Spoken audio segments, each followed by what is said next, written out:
Hello once again, it's Matthew from Matthew North Music, and as ever, if you like the content on this channel or you're interested in the type of videos that I make, please think about subscribing to the channel. It really does help.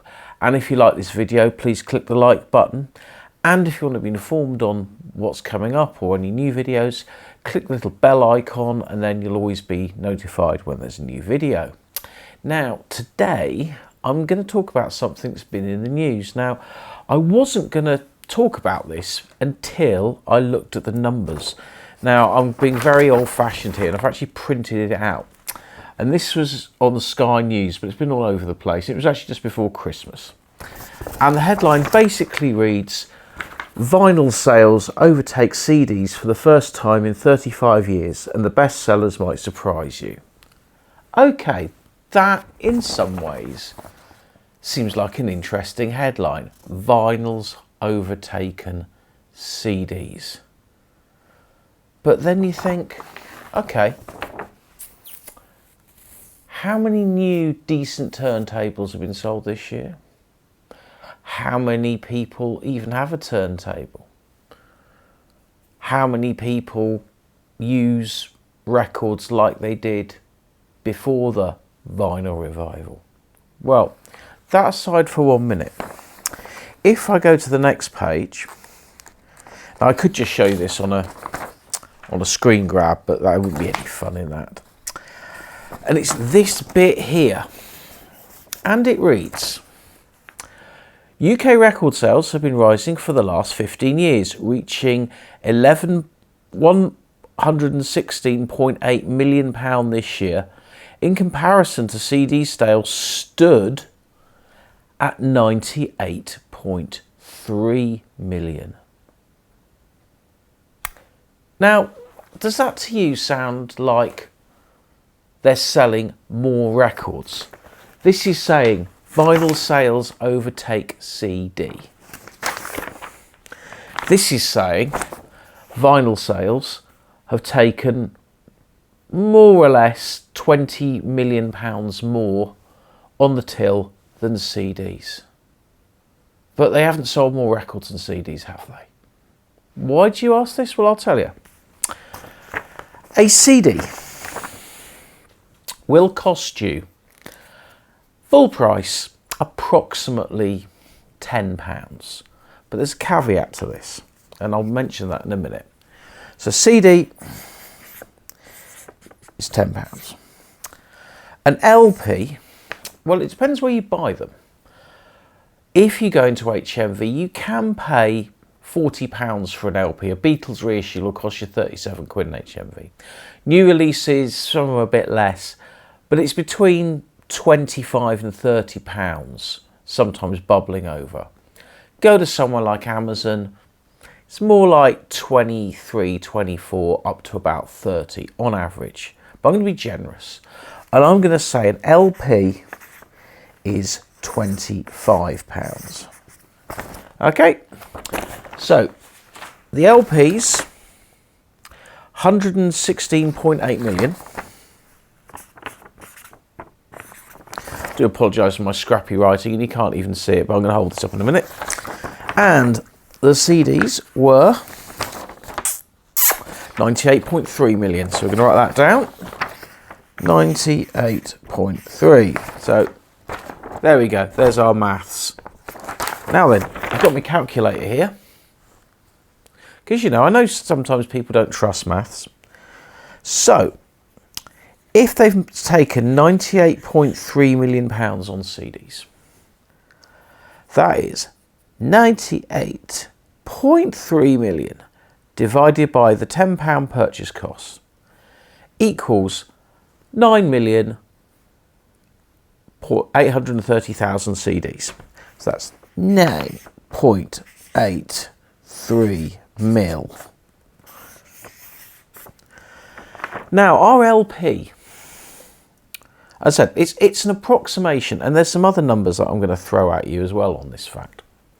So our £25 LP, so that's £116.8 million. Divide that by the £25 purchase cost equals, oh dear,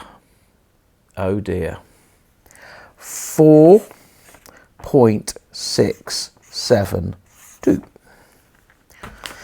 So there's our basic maths. We've sold £9.83 million in CD. We've sold 9.83 million CDs, 4.672 million records. But hang on. Sky News and the BPI and everyone else have said vinyl sales overtake CD. Well, they haven't. It's rubbish. It's lies. It's crap. And if you look at some of the big sellers on vinyl in the last 5 years, a lot of the big sellers have been box sets. The Beatles Revolver. I don't know how many copies of Revolver sold, but Revolver was priced at £150 per box. So if that's taken into these stats and say they sold, I don't know, I would estimate at least 5,000 copies of Revolver were sold.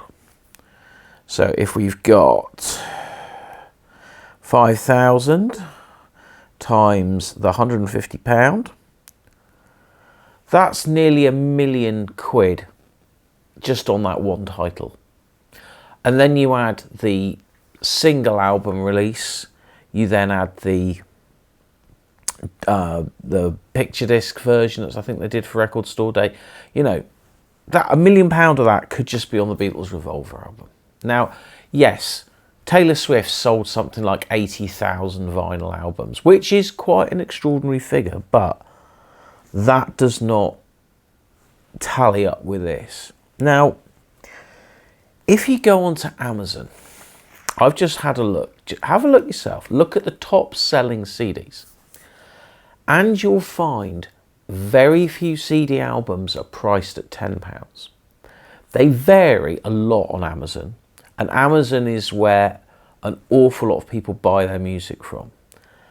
And you can buy, I'll tell you an example. When The Cure reissued the Wish album a few weeks ago, the single disc version retailed for £4.99. So that's half the price of a £10 CD. And there's a lot of chart albums in the Ed Sheeran, stuff like that, and they float between £5 and £8. So if we take an average, just for an example, and it's not completely, it's not scientific or anything, this, but if we take our £98.3 million and just suppose all those CDs had been bought on Amazon at £8, then that equals 12.28 million CDs.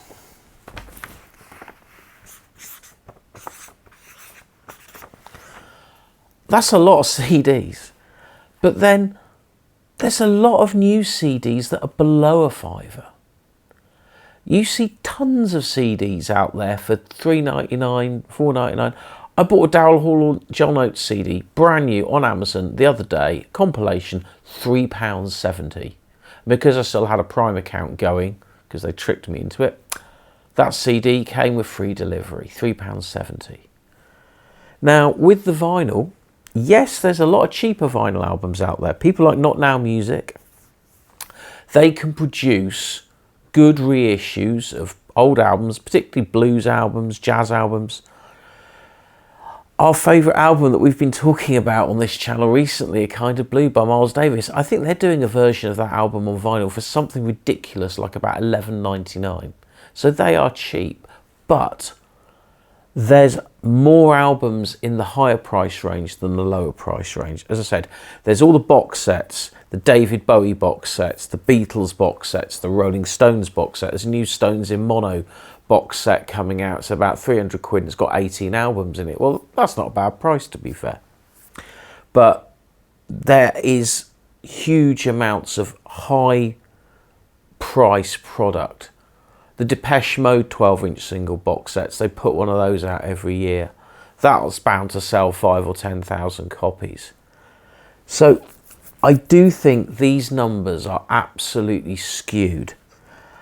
And the other thing that never ever gets accounted for, and these stats could easily be added up, is the amount of second-hand records that are sold, because they're still being sold. They might not be new, but people are buying music physically. And I wish eBay and Discogs could put out a chart of how many CDs were sold through their sites and how many records were sold through their sites. I would imagine there would probably be more records, but I may be wrong. And the same goes for Amazon, because Amazon sell a lot of second-hand CDs through the site. And I think there's a company called World of Books. They seem to be the biggest seller. Them, Music Magpie, one or two others. And they're all shifting physical media. And I've got no idea how many copies they sell. But I would imagine for every one new album sold, there's got to be at least 3 or 4 second-hand albums sold. So in that case, if these figures are to be believed, then, you know, there could be huge numbers of albums sold. But we don't have these stats. We can only go on brand new products sold through retailers that basically register with the charts, the BPI, whatever. Because I'm sure there's an awful lot of independent artists who do release vinyl, who do release CDs, sell their CDs at gigs, sell their CDs through their websites, Bandcamp, etc. And I would guess a lot of those sales do not make these charts. I think these charts are based on Amazon, HMV, the supermarkets that were for a little while shifting vinyl as a novelty. Urban Outfitters, I don't know if they're still selling vinyl or not, but they were the start of it. Urban Outfitters, with their terrible Crosley record players, they were the start of the vinyl revival in the UK, because they had racks of records in there when HMV and everyone else pretty much didn't. Anyway, this is kind of just my thought, really, and my thought is that this article and these stories that you see in the papers and you read all the time about how records are overtaking CDs in sales is not true. They may be creating more money, but they're not selling more units, and that's the fact. Anyway, hope you've enjoyed this video. Whatever you think about this, please leave a comment, let me know what you think, and I'll see you on the next one.